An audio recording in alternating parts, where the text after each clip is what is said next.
أعوذ بالله من الشيطان اللعين الرجيم. بسم الله الرحمن الرحيم. الحمد لله رب العالمين. اللهم إياك نعبد وإياك نستعين، والعاقبة للمتقين والجنة للموحدين والنار للمعاندين. الصلاة والسلام على أشرف الأنبياء والمرسلين، شفيع المذنبين، أنيس الفقراء والمساكين، سيدنا وخلدنا وحبيبنا وشفيع ذنوبنا وطبيب قلوبنا أبي القاسم محمد.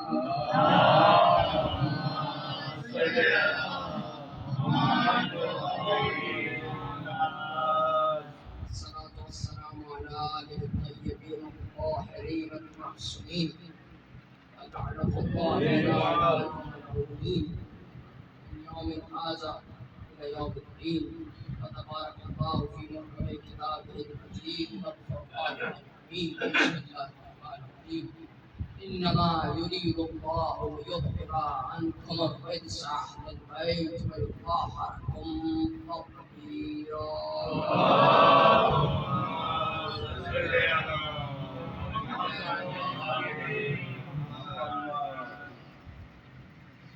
گرامی، عشرہ محرم الحرام کی یہ آج کی مجلس ہے، اور اس آیت کو پڑھا گیا یہ آپ سب جانتے ہیں، قرآن مجید کی مشہور و معروف آیت ہے کہ خدا نے اہل بیت کی طہارت کا اعلان کرتے ہوئے نازل فرمائی. اے اہل بیت رسالت، خدا تو ارادہ کر چکا کہ تم سے ہر نقص اور برائی کو اس قدر دور کر دے جتنا دور کرنے کا حق ہے. میں نے دیکھا کہ دنیا میں کچھ شجرے اتنے پاک و پاکیزہ ہیں، کچھ شجرے اتنے طیب و طاہر ہیں جن کی جڑیں زمین پر ہیں مگر شاخیں آسمان پر ہیں. کچھ اتنے پاک و پاکیزہ شجرے مجھے نظر آئے کہ جن کی ذات بھی منصوص من اللہ ہے، جن کے نام بھی منصوص من اللہ ہے. وہ محمود تھا، انہیں محمد بنا دیا. وہ اعلیٰ تھا، انہیں علی بنا دیا. وہ فاطر السماوات والارض تھا، انہیں فاطمہ بنا دیا. وہ خود محسن تھا، انہیں حسن بنا دیا. وہ قدیم الاحسان تھا، انہیں حسین بنا دیا. وہ معبود تھا جس کی سب عبادت کرتے تھے مگر انہیں زین العابدین بنا دیا. وہ سارا غیب کا علم رکھتا تھا، عالم الغیب تھا، انہیں آخر العلوم بنا دیا. اس کا ہر قول سچا ہوتا ہے، وہ صادق الوعد تھا، انہیں جعفر صادق بنا دیا. کاظم الغیظ تھا، انہیں موسی کاظم بنا دیا. اسے بندوں سے اپنی رضا پر راضی ہونا پسند تھا، انہیں علی رضا بنا دیا. اسے تقوی محبوب تھا، انہیں محمد تقی بنا دیا. وہ نقی مزاج کا تھا، انہیں علی نقی غائب تھا مگر انہیں مہدی بنا دیا.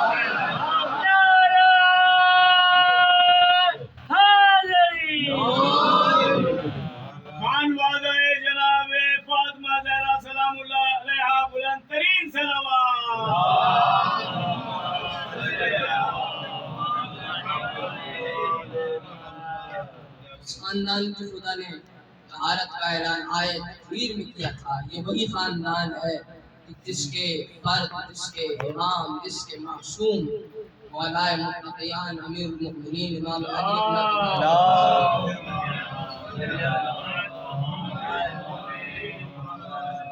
اسی علی کی شجرے پر اور اسی علی کے خصوصاً والد حضرت عمران ابو طالب کے ایمان پر لوگوں نے سوالات اٹھائے.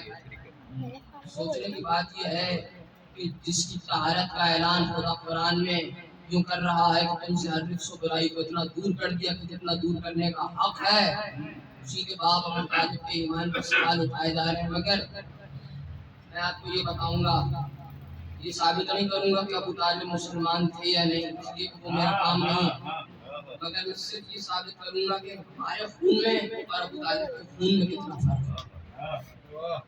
اس لیے کہ جب میں نماز پڑھ رہا ہوتا ہوں، اگر کہیں میرے جسم سے یا میرے ہاتھ سے یا میرے سر سے خون جاری ہو جائے، آپ خود مجھے بتائیے کہ مجھے نماز پڑھنی چاہیے یا پہلے اپنے جسم کو پاک کرنا چاہیے؟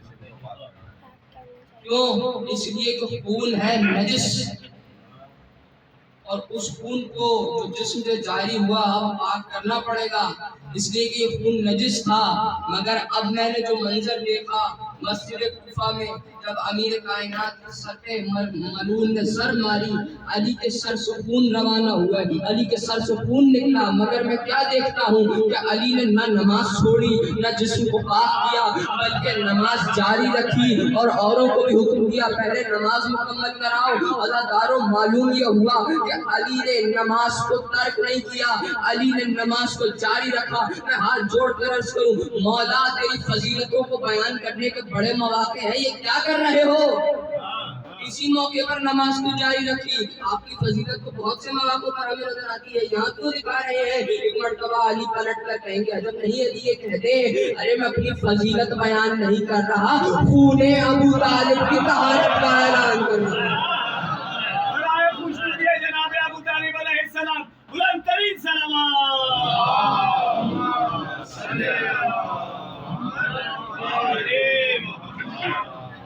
یہی حیدر ہوں کہ حسنین زاد خدا ہو، باقر ہوں کہ جعفر ہوں کہ موسیٰ ہو رضا ہوں، جب بعد تقی ہوں یا نقی محو دعا ہوں، یا سرکار حسن عسکری انجم کا قبا ہو، یا مہدی آخر کے حجابوں میں چھپا ہو. ہر جز اسی پہ کر غالب سے ملے گا، ہر جز اسی پہ کر غالب سے ملے گا. ہر فرد کا شجرہ ابو طالب سے، ہر فرد کا شجرہ آل محمد میں ملتا ہے ابو طالب سے. اور دنیا کا دستور ہے، زمانے کا دستور ہے کہ اگر ایک محفل میں بچہ موجود ہو اور کچھ بھی پڑھنا شروع کر دے، کچھ بھی بولنا شروع کر دے، تو لوگ بیٹے کو بعد میں دیکھتے ہیں، باپ کو پہلے دیکھتے ہیں. اس لیے کہ کوئی یہ نہیں کہے گا کہ یہ معصوم بچہ ہے، اسی کی غلطی ہے. سب یہ کہیں گے کہ اس کا باپ کس قسم کا ہے جس نے بچے کو یہ تمیز نہیں سکھائی کہ بولنا کیسے ہے، بیٹھنا کیسے ہے. یہ تو زمانے کا دستور ہے نا. مگر سوچو ذرا اس باپ کی تربیت کے بارے میں، اس باپ کی عظمت کے بارے میں کہ جس کا بیٹا دنیا میں آ کر کوئی عام باتیں نہیں کر رہا بلکہ یوں کہہ رہا ہے یا رسول اللہ پہلے توریت کی تلاوت کروں، زبور کی تلاوت کروں، انجیل کی تلاوت کروں یا قرآن کی تلاوت کروں. معلوم یہ ہوا کہ ابو طالب کی تربیت میں اور اوروں کی تربیتوں میں بھی بڑا فرق ہے. کیا کروں؟ کافر ہی کہیں گے وہ لوگ ابو طالب کو، کافر ہی کہیں گے وہ لوگ ابو طالب کو جن لوگوں کی نظروں میں مسلمان ہے یزید.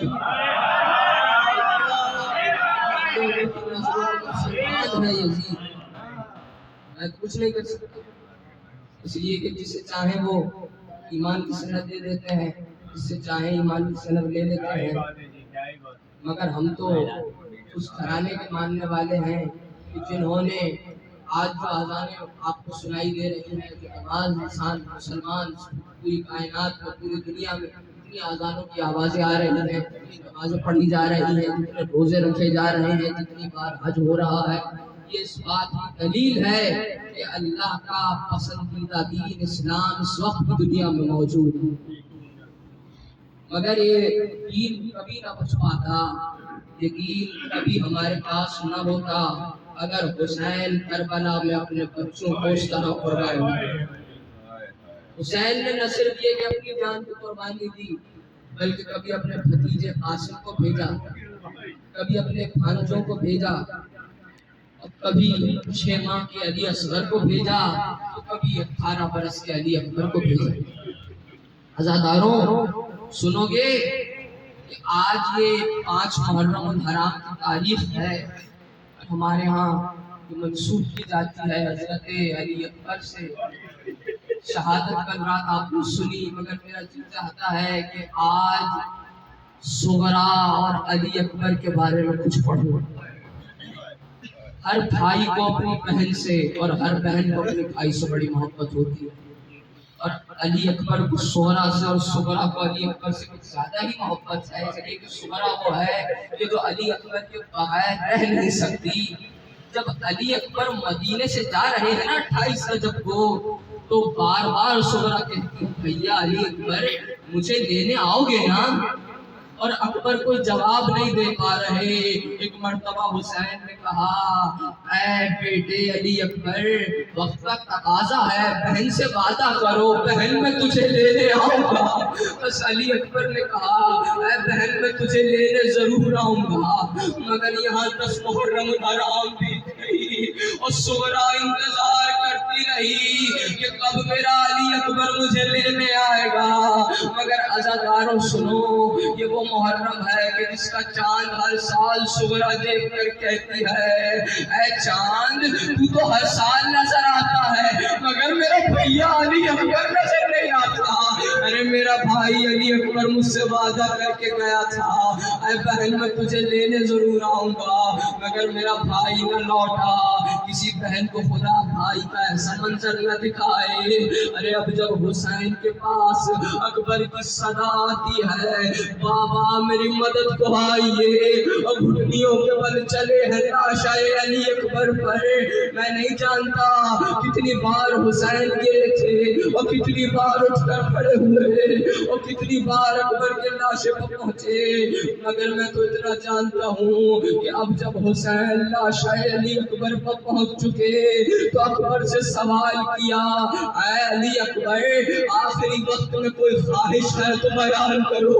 کہا بابا جب مدینے سے چلے تھے تو ایک بہن سے وعدہ کیا تھا اے بہن میں تجھے لینے ضرور آؤں گا۔ عزاداروں علی اکبر کہتا ہے بابا وقت کے امام ہے، مجھے صغرا کی ملاقات کرنی ہے، مجھے صغرا سے بات کرنا ہے۔ بس حسین نے اب جو باعجاز امامت انگلیوں کا اشارہ کیا، کہا دیکھو علی اکبر کیا دیکھتے ہو؟ کہا بابا مدینہ ہے، مگر بابا یہاں تو صغرا نظر نہیں آتی۔ کہا بیٹا مسجد نبوی میں دیکھو، کہا بابا یہاں بھی نظر نہیں آتی۔ ارے حسین نے تڑپ کر کہا بیٹا جہاں بہن سے وعدہ لے کر آئے تھے اس مقام پر دیکھو۔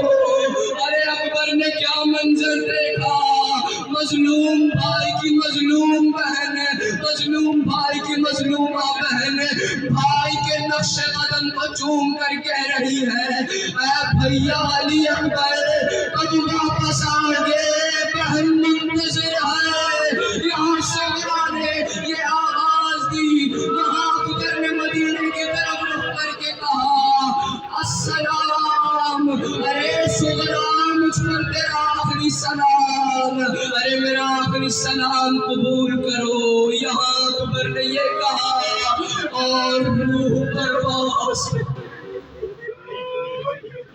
لعنت اللہ علی القوم الظالمین سیعلم الذین ظلموا بأی ارض ينقلبون۔